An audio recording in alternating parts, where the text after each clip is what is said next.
आज हम बात करेंगे गुणनखंड। गुणनखंड कैसे निकालते हैं और क्या होते हैं गुणनखंड। और गुणनखंड जो होते हैं वो हमारे कई दृष्टि से इंपॉर्टेंट होते हैं। जैसे अगर हम कक्षा 9 और 10 में पढ़ते हैं तो क्या क्या निकालते हैं, बहुपद। बहुपद में शून्य प्राप्त करते हैं तो हमें गुणनखंड करने की आवश्यकता होती है। और यदि हम द्विघात समीकरण पढ़ेंगे तो वहां पर भी हमें मूल निकालने के लिए गुणनखंडों की आवश्यकता होती है। अब जो गुणनखंड होते हैं, देखिए गुणनखंड,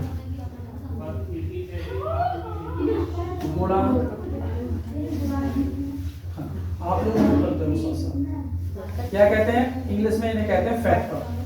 क्या कहते हैं, फैक्टर। गुणनखंड, फैक्टर।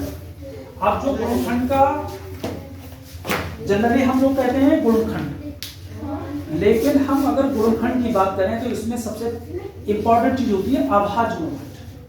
अभाज्य गुणनखंड क्या होते हैं कि जिनको विभाजित नहीं किया जा सके। अभाज्य गुणनखंड का मतलब क्या हुआ, विभाजित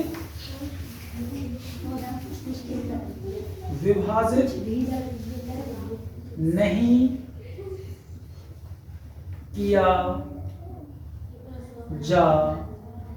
सके।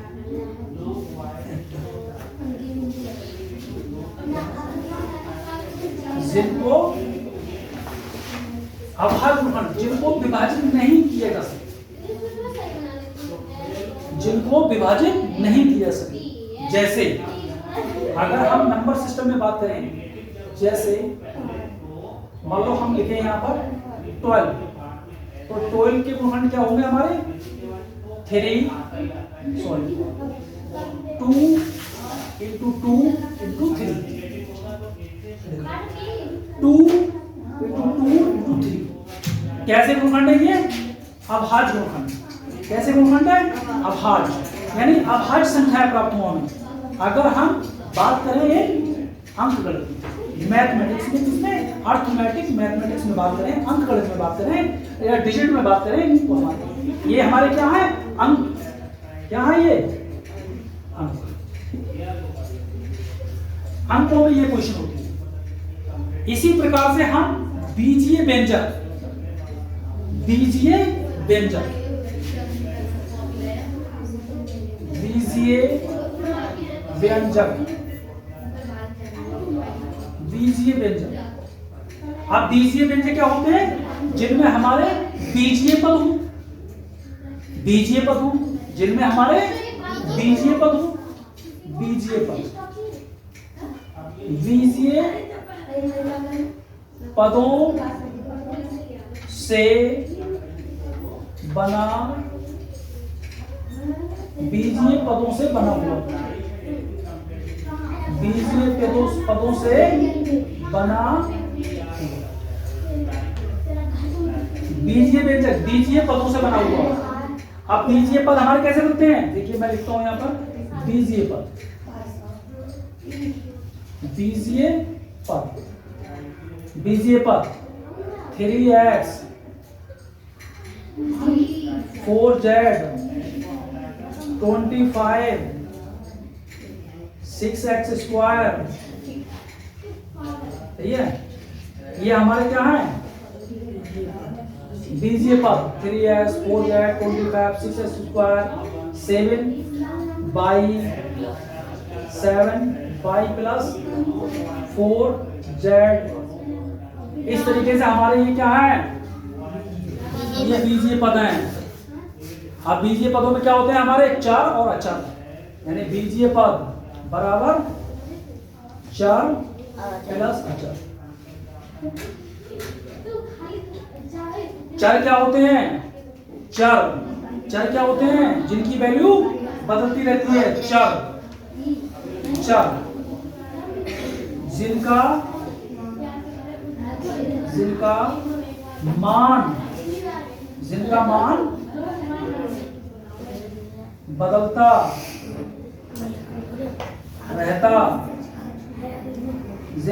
बदलता रहता है। अचर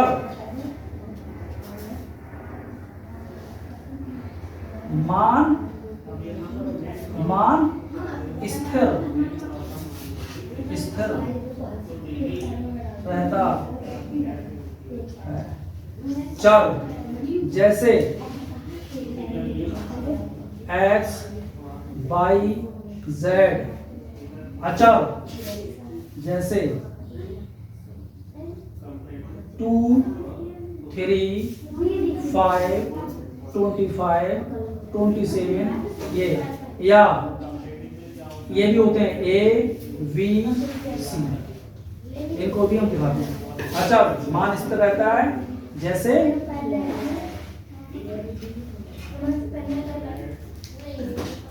चर जिनका मान बदलता रहता है, अचर मान स्थिर रहता है जैसे बीजीय पद।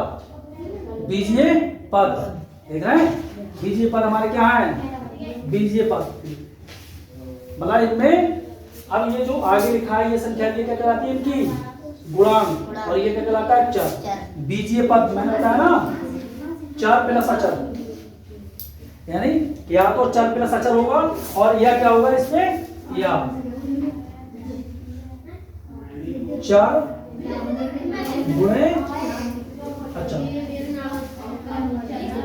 या तो ऐसे बनेगा या ऐसे। जैसे ऐसे भी बन सकता है, देखिए x प्लस 5, x प्लस 5। अब यहीं से बीजीय व्यंजक, व्यंजक क्या होते हैं, बीजीय पदों से बना हुआ। बीजीय पद ये होते हैं, चर प्लस अचर होता है या चर गुणा अचर होता है। चर होते हैं जिनका मान बदलता रहता है, और अचर क्या होते हैं, जिनका मान रहता है। जितनी भी हमारी पूर्णांक संख्याएं हैं, जितनी भी हमारी पूर्णांक संख्याएं हैं, वो सब क्या है, अचर। जैसे अगर हम 5 की बात करें, 5 की बात करें, चाहे हम 5 यहाँ बात करें, चाहे हम किसी अन्य विद्यालय में बात करें, कहीं भी बात करें, तो बच्चों अचर का मान हमेशा स्थिर रहता है, कांस्टेंट रहता है, स्थिर या कांस्टेंट रहता है। अब अभाज्य गुणनखंड देखिए, हमने पढ़ी थी संख्याएं, संख्या सिस्टम में पढ़ी थी संख्याएं। संख्याएं सम संख्याएं, विषम संख्याएं और अभाज्य संख्याएं। जो हमारी संख्याएं 2 से पूर्णतः विभाजित हो जाती हैं, सम संख्याएं कहलाती हैं। जो हमारी संख्याएं 2 से पूर्णतः विभाजित नहीं होती हैं, विषम संख्याएं कहलाती हैं। और जो हमारी संख्याएं सेल्फ, स्वयं के अलावा किसी भी अन्य संख्या से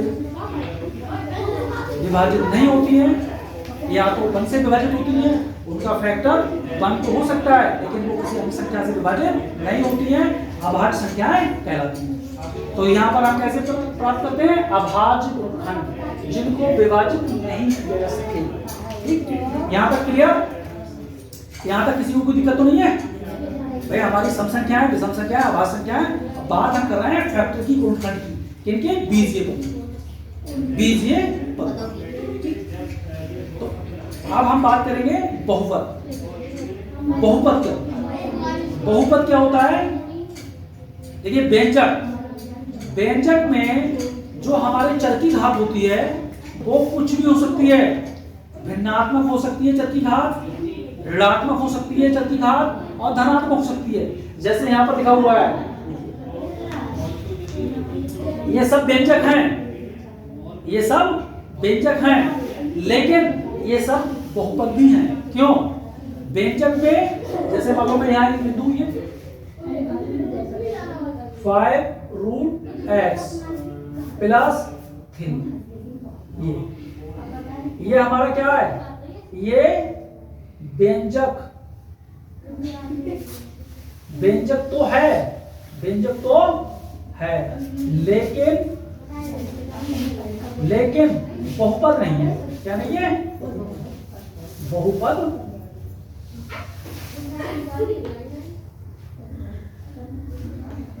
ये जो आप देख रहे हैं, ये हमारा क्या है, 5√x प्लस 3 व्यंजक तो है, लेकिन बहुपद नहीं है। क्योंकि व्यंजक में घात हमारी भिन्नात्मक हो सकती है, ऋणात्मक हो सकती है, लेकिन बहुपद का मतलब होता है कि उसमें हमारी जो घात होगी वो पूर्णतया क्या होगी, पूर्ण संख्या होगी, धनात्मक होगा। बहुपद होने की शर्त, बता दूं इसे ऊपर से,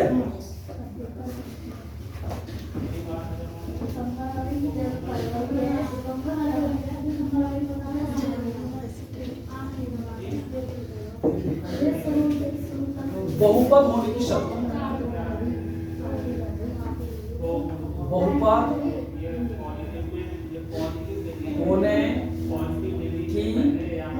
होने की शर्त।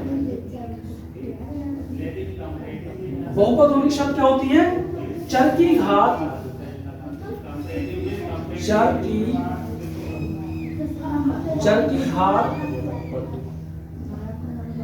धनात्मक, चर की घात धनात्मक पूर्णांक हो,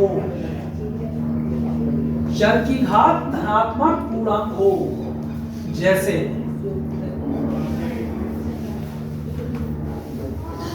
6x² प्लस 5x प्लस 7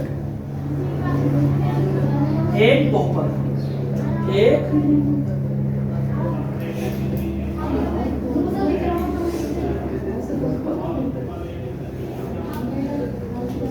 बहुपद। 6x² प्लस 5x प्लस 7 एक बहुपद है। क्यों? यहाँ चर की घात धनात्मक पूर्णांक है। देखिए 2 1, अगर खाली 7 लिखा होता है तो भी वो बहुपद होता है। और ये हमारा कैसा बहुपद है? एक द्विघात बहुपद भी है। कैसा है? द्विघात बहुपद। लिख लेते हैं द्विघात बहुपद। ये द्विघात बहुपद भी है। बहुपद होने की शर्त क्या है? चर की घात धनात्मक पूर्णांक हो, चर की घात धनात्मक पूर्णांक हो। जैसे 6x² प्लस 5x प्लस 7 एक बहुपद है और ये द्विघात बहुपद भी। ये क्या लिख देंगे? ये कोई एक क्वेश्चन बोलो किताब से, बहुपद का एक क्वेश्चन बोलो।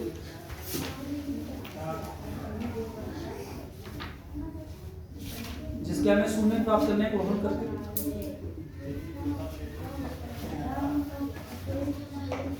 जल्दी बोलो।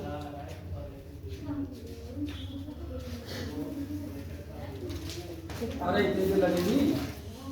2x² हाँ minus 2x x² minus 2x minus 1 है। माइनस 1 कहाँ से बोल रहा है? एक ऐसा बोल देना जिसके पूर्ण वर्ग बनाया है, मतलब उसके वो हो जाए। हाँ मेरा पूरा हो जाएगा 8 है। 8 है यहाँ हाँ -8। देखिए ये हमने लिखा, ये हमारा क्या है? एक बहुपद है, एक बहुपद है, एक बहुपद है। क्योंकि हमारा मेन टॉपिक है गुणनखंड की बात करना। गुणनखंड क्या होता है? तो ये हमारा एक बहुपद है। गुणनखंड कैसे करते हैं? जो हमारा लास्ट का अचर पद होता है। अचर पद क्या है इसमें? अचर पद। अचर पद कितना है भाई?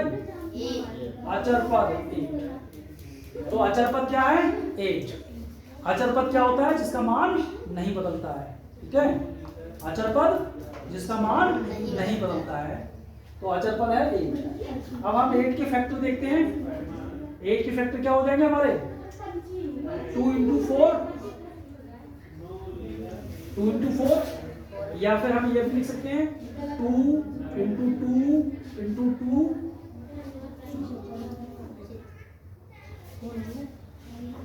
ये लिख सकते हैं, नहीं लिख सकते हैं? अरे 3 बार लिख सकते हैं इसे हम ये भी लिख सकते हैं। अरे लिख सकते हैं 8 को। किसी को कोई प्रॉब्लम तो नहीं है? कोई समस्या हो तो बताओ। अचर पद 8 है और इसको हम 2 × 4 लिख सकते हैं, 2 × 2 × 2 लिख सकते हैं, 2 की पावर 3 लिख सकते हैं। ठीक है, जब हम पढ़ते हैं घातांक तो ये हमारा घातांक के रूप में लिख गया, ये हमारा अभाज्य फैक्टर के रूप में लिख गया। ये क्या है? अभाज्य प्राइम फैक्टर या अभाज्य गुणनखंड। और ये हमारा, जैसे हम पहाड़ा बनाते हैं, टेबल बनाते हैं, 2 का पहाड़ा 2 चौका 8 या 4 का पहाड़ा 4 दूनी 8। ठीक है, तो मेरा मतलब था कि हम प्राइम फैक्टर अभाज्य गुणनखंड कैसे करते हैं।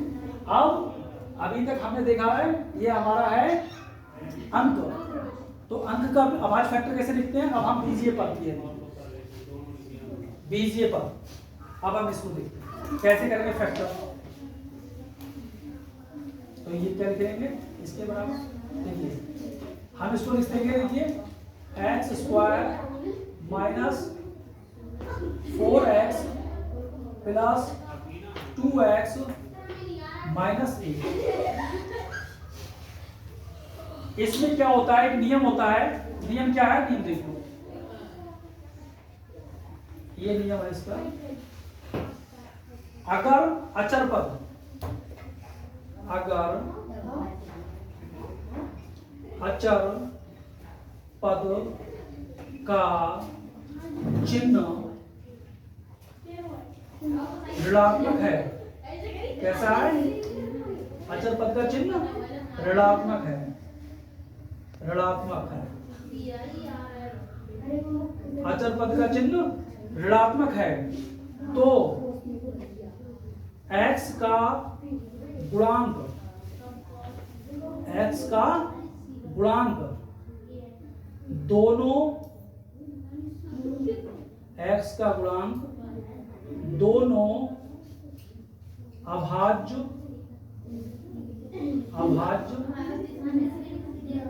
गुणन खंडों के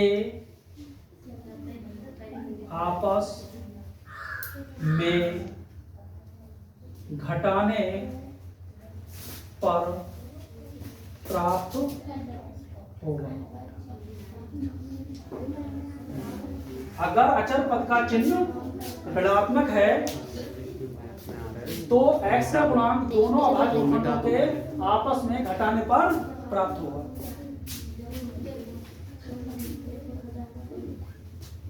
रहने दो, ये तो अच्छी चीज है गुरु के बारे में, हाँ इसीलिए मैंने छोड़ दिया, ठीक है।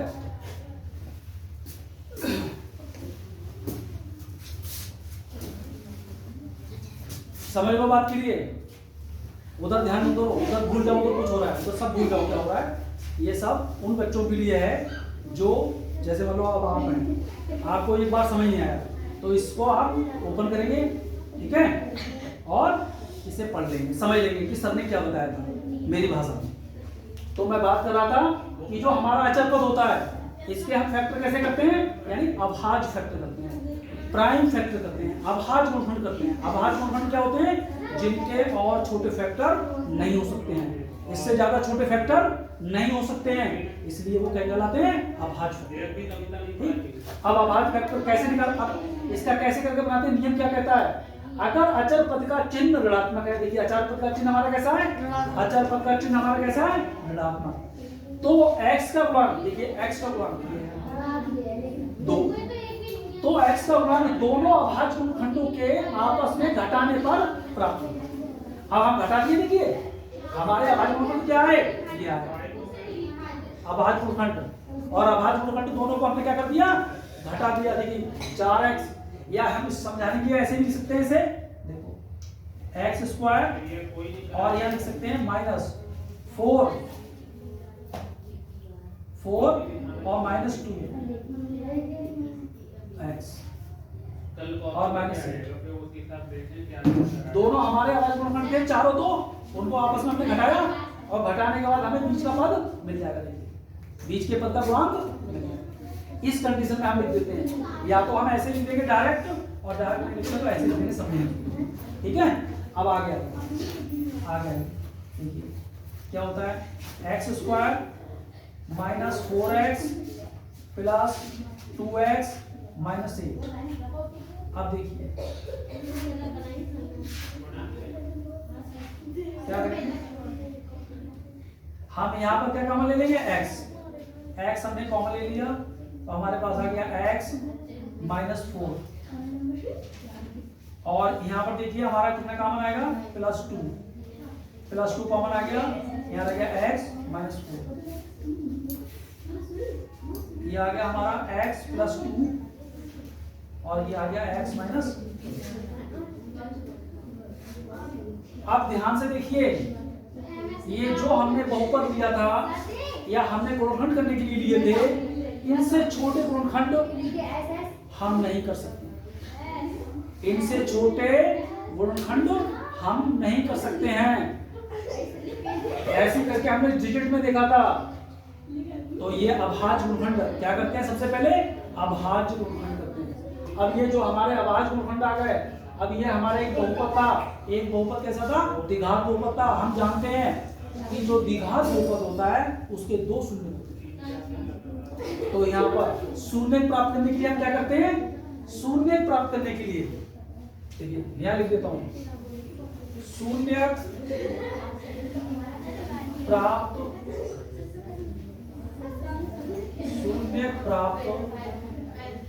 करने के शून्य प्राप्त करने के लिए क्या करते हैं? जो शून्य प्राप्त करने के लिए जो अभाज्य गुणनखंड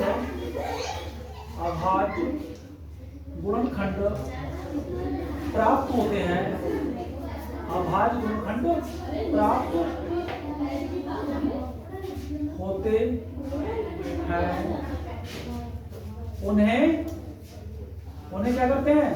उन्हें शून्य के बराबर रखते हैं। उन्हें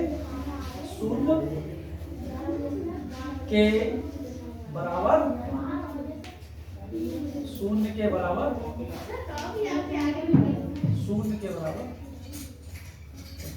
क्या करते हैं? शून्य प्राप्त करने के लिए हम क्या करते हैं? ये करना पड़ता है। शून्य प्राप्त करने के लिए जो अभाज्य गुणनखंड प्राप्त होते हैं उन्हें शून्य के बराबर। देखिए हमारे क्या थे बेटा,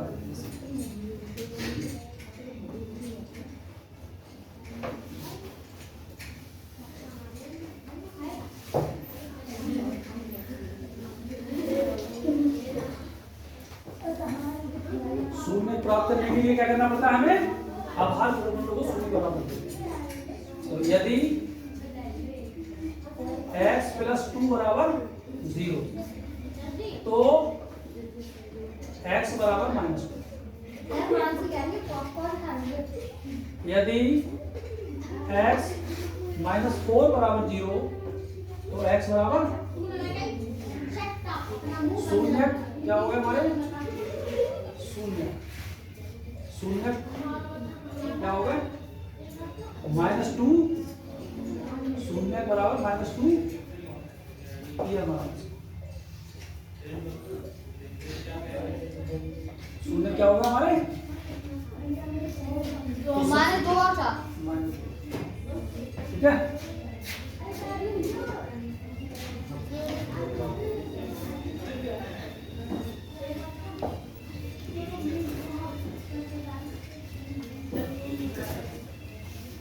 पानी लग रहा है।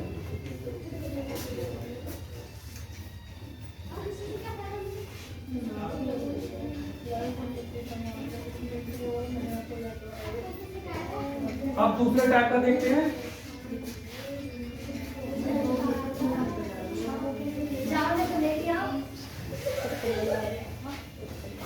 देखिए दूसरे टाइप का देखते हैं। सवाल बताओ दूसरे टाइप का। हाँ